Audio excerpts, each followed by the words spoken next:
નમસ્કાર દર્શક મિત્રો, જનાર્પણ ન્યૂઝમાં આપનું સ્વાગત છે। સભા જોવા આવેલા હરની બોટકાંડ પીડિત પરિવારની મહિલાઓને પાલિકાનો થયો કડવો અનુભવ। સામાન્ય સભા જોવા વિઝિટિંગ પરમિશન લઈ આવ્યા હોવા છતાં થોડા ક્ષણોમાં બહાર કાઢવામાં આવ્યા।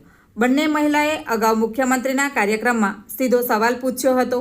મુખ્યમંત્રીએ ચોક્કસ એજન્ડાથી આવ્યા છો તેમ કહી ગુસ્સે થયા હતા।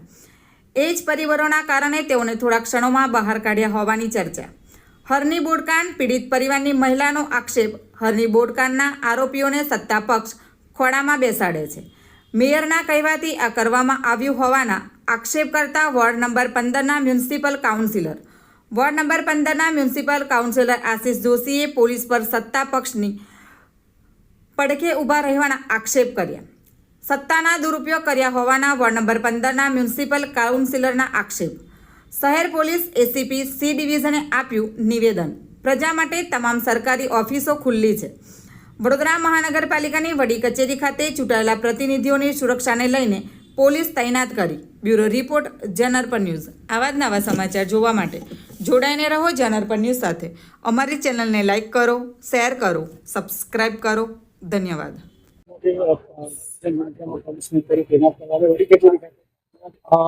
આજે કોર્પોરેશનની એક સામાન્ય સભાને આયોજન કરવામાં આવે છે અને તકેદારીના રૂપે કે કોઈક અસામાજિક તત્વો છે અથવા તો કોઈ બીજા ખોટી રીતે વિરોધ પ્રદર્શન થતા હોય છે અને જે કોર્પોરેશનની બોડી છે નુકસાન કરવાનો પ્રયત્ન થતો હોય છે, તો એવું કંઈક બને નહીં અને અહિંસક બનાવ ન બને એના માટે બંદોબસ્ત લગાવે। પ્રજા માટેનું કોર્પોરેશન છે, પ્રજાના પ્રશ્નોનો અહીંયા લોકો વાંચા હાલતા હોય છે, પ્રજાલક્ષી નિર્ણયો અહીંયા લેવામાં આવતા હોય છે। પ્રજાને કેમ અટકાવવાનું? પ્રજાના ચોક્કસ કામ માટે પ્રજાની માટે બધી ઓફિસો ખુલ્લી છે। એ પ્રજા કોઈ પણ સમયે છે દરેક ઓફિસમાં જઈને જેને તેને રજૂઆત કરી શકે છે, પરંતુ અહીંયા પ્રજાના પ્રતિનિધિઓ જે ચૂંટાઈને આવેલા છે એ જ લોકો અહીંયા બેસે છે અને એ લોકોના જ પ્રશ્નોની અહીંયા રજૂઆત કરતા હોય છે। તો સામાન્ય પ્રજા જે ચૂંટેલા લોકો છે એનું જ અધિવેશન છે, તો એનાથી દરેક પ્રજાને એવો હક નથી મળતો દરેક જણ અંદર બેસી જશે। એક વ્યવસ્થાના ભાગરૂપે આખી બોડી બનેલી છે, એ બોડીની આખી અહીંયા મિટિંગ યોજાયેલી છે, જેથી કરીને બીજા કંઈક લોકો અહીંયા પ્રવેશ આપવામાં આવે એ બની શકે નહીં। જાહેર જનતાથી પ્રજાને કોઈ નુકસાન છે કે જીવને ધોકો છે એના માટે તમારો પ્રશ્ન?